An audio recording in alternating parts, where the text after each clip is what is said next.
Alright, magandang araw po sa inyong lahat mga kababayan, Batang Maynila to.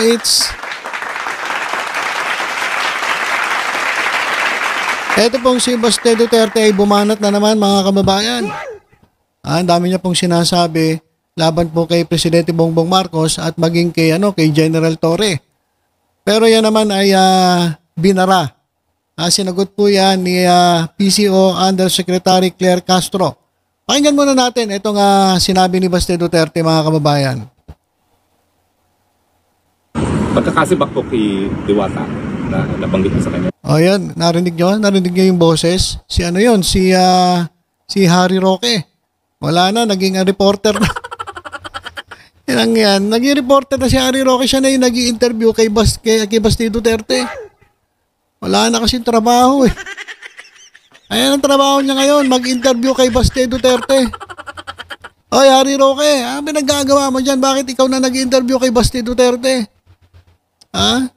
Wala talaga to si Harry Roque.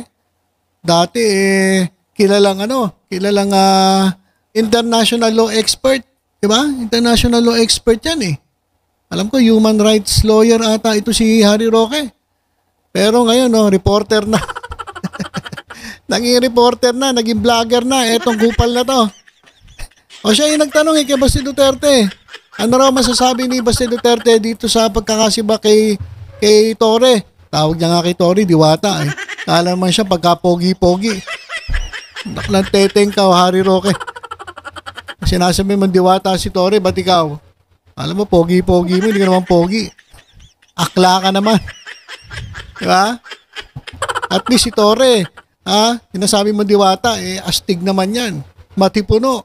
Hindi katulad mo. Malamya. Malambot. At mahilig sa mga supranational.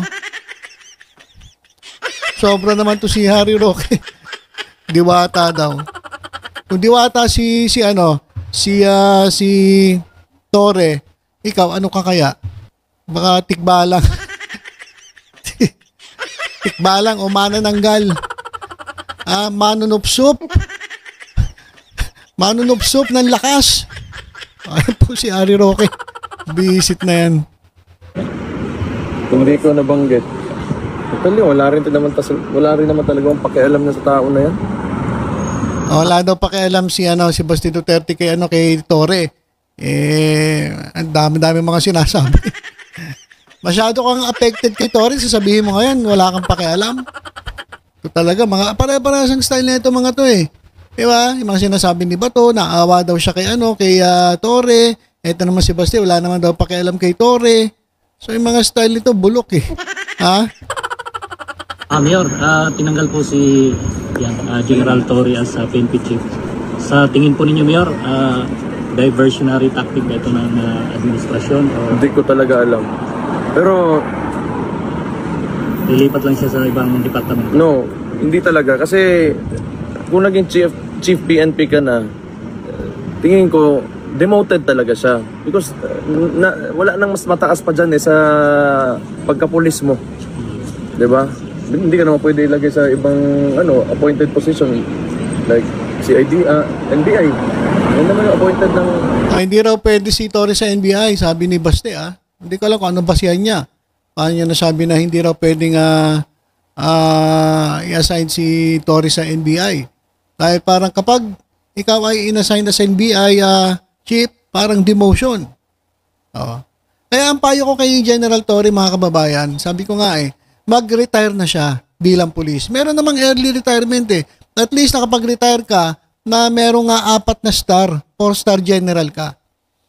Kesa naman, sinasabi ni Baste na hindi ka mag-retire as police, hindi naman pwedeng dalawa ang sabay na magkakaroon ng 4-star sa PNP. Kasi si Nartates na bata ni Amy Marcos, yung pamalit na PNP chief, hindi alam kung magiging 4 stars. Kasi 3 stars yun So ngayon lang siguro magkakaroon ng 3-star na PNP chief. Kasi hindi pa bumibitaw si Torre. Di ba? So medyo magulo. Basta ang payo ko kay General Torre, mag-retire na siya. Tapos ipasa niya na yung 4 na star na yan. Kasi wala rin naman yung 4 na star na yan eh. Anytime, pwede kang tanggalin eh. So, ayun lang naman payo ko kay General Torre. Mag-retire na. At kung ano man ang posisyon na ibibigay sa'yo, tanggapin mo. Kung yan ay anti-corruption czar, sige. Di ba? Pwede yun. Demoted siya, so tingin ko may internal na conflict talaga na nangyari dyan. Internal conflict yan. Hindi naman din clear yung statement ng Malacanang kung bakit siya tinanggal. So, Anong tingin niyo po sa kapalit, General Santos? hindi ko talaga alam. Hindi ko alam. I do not know these people. Mayor Baste. Pero but for sure, kung may papalit man ng Chief PNP dyan, may ano talaga yan. May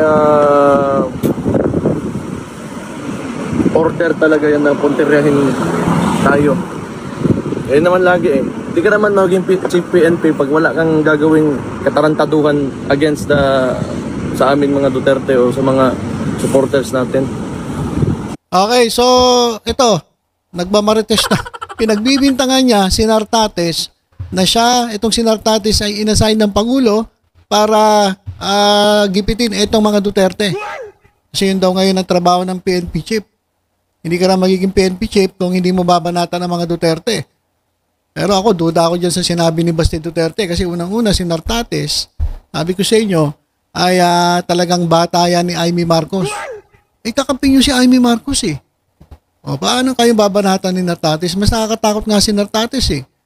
Kasi ang tingin ko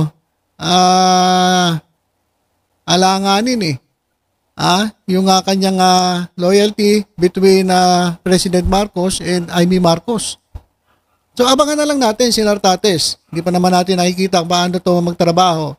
Tingnan muna natin, pero may mga bali-balita ako, bad record eh, itong si Nartates. Hayaan muna natin, bigyan muna natin ng pagkakataon. Basta ang sabi ni Baste, ay ito, sila na naman daw ang pupuntiryahin nito ni Nartates. Abangan natin kung gagawin ni Nartates yun. Sabi nga ni Senador Bato, galit siya kay General Torre pero naawal siya. Dahil, Hindi ko alam kung bakit yung statement na ganun. Politiko rin naman siya, so bahala sa sinabi niya. Pero sa ako, immaterial yung kay Torre, tapos na yun lahat eh. So, kung ano man yung reward niya nung kinuha siya, wala na, tapos na. Yung tatay ko nandyan na sa ICC.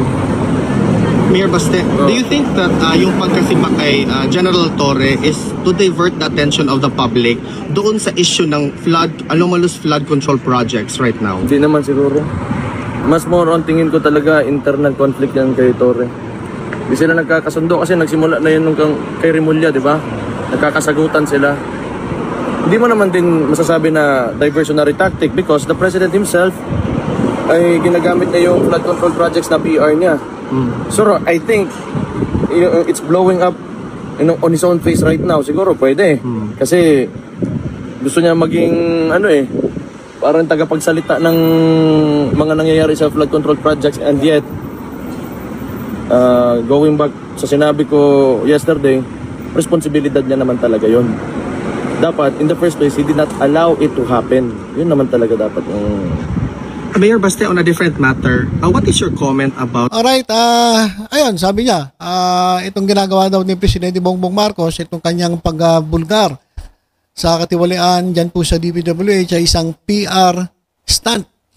So parang PR lang, pampaganda ng imahe. Yun ang sinasabi ni Baste Duterte. Ito naman ang mga kababayan, ang sagot ni Yusek Claire Castro.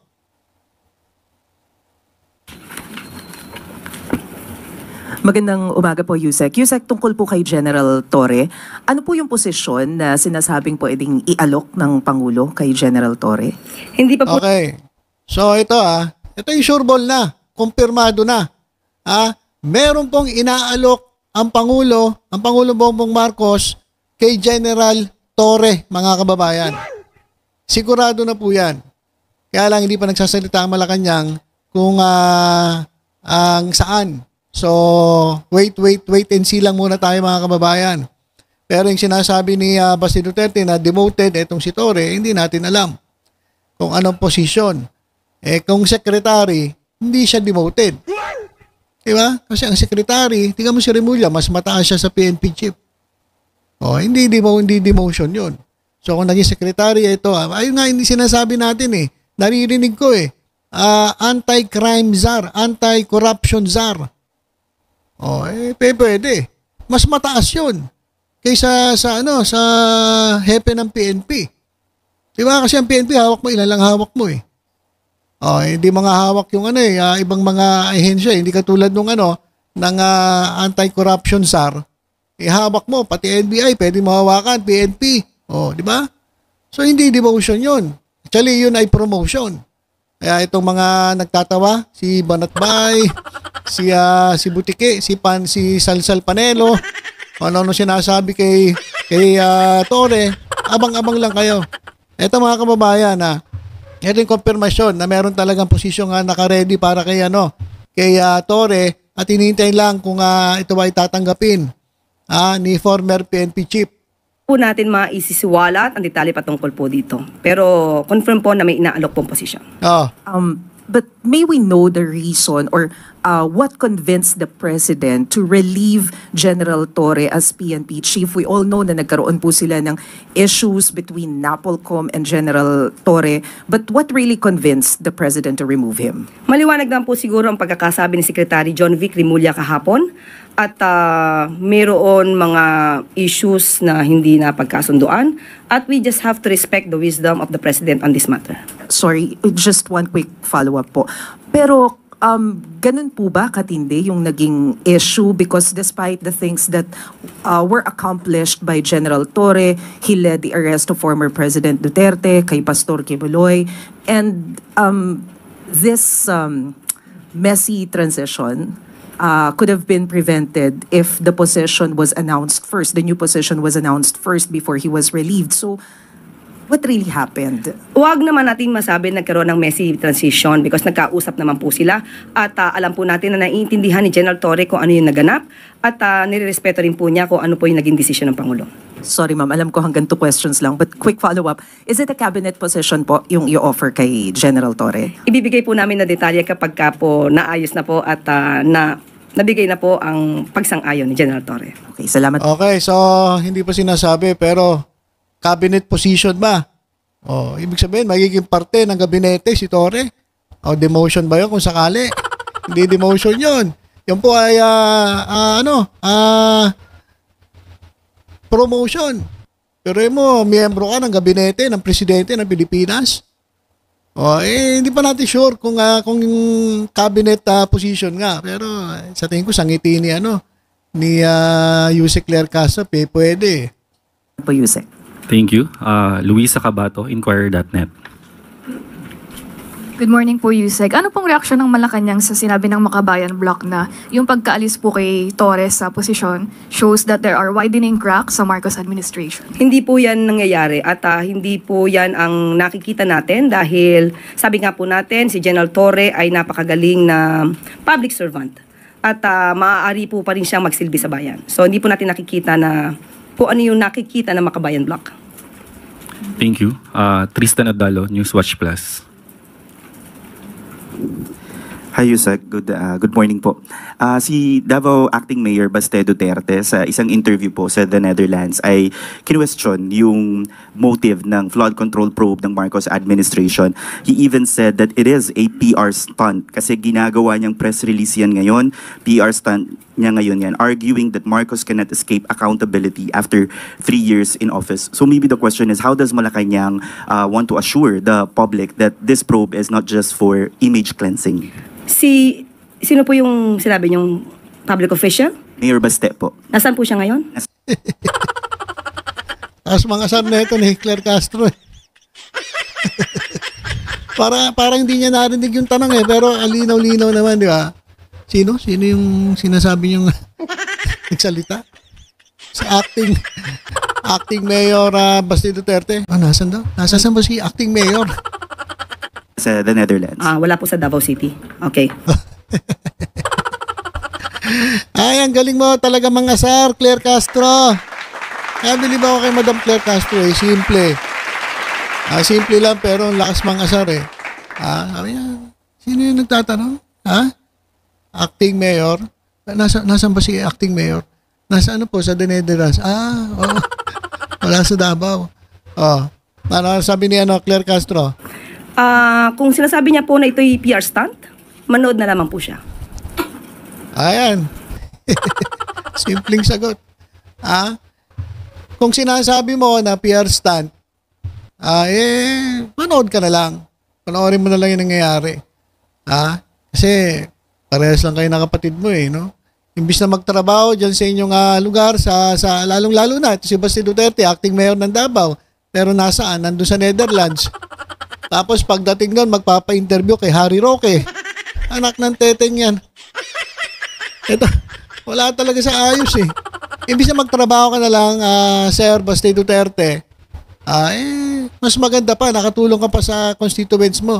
Kaysa pupunta ka dyan sa dahig, tapos sisiraan mo presidente, o ano-ano sasabihin mo kay Tore.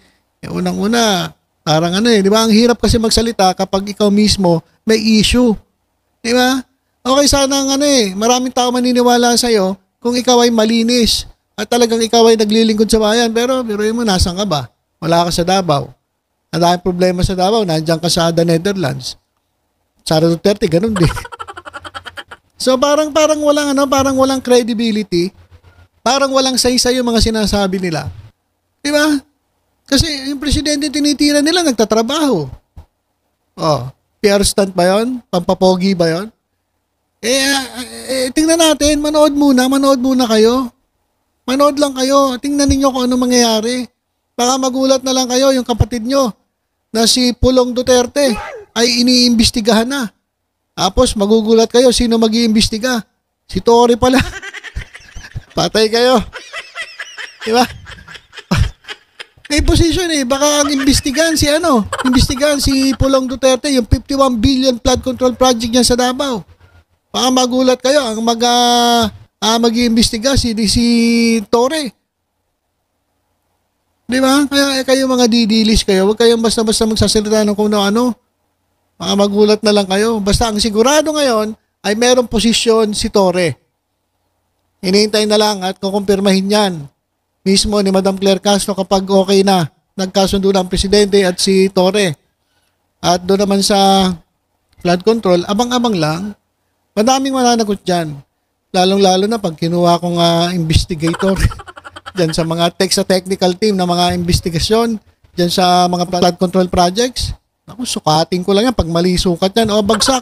Report sa COA. Pag pinapprove ng COA, walang iya ka COA, ba't ipinasa mo to? Mali ito. Di damay, pati COA. Pati COA, yayariin namin yan.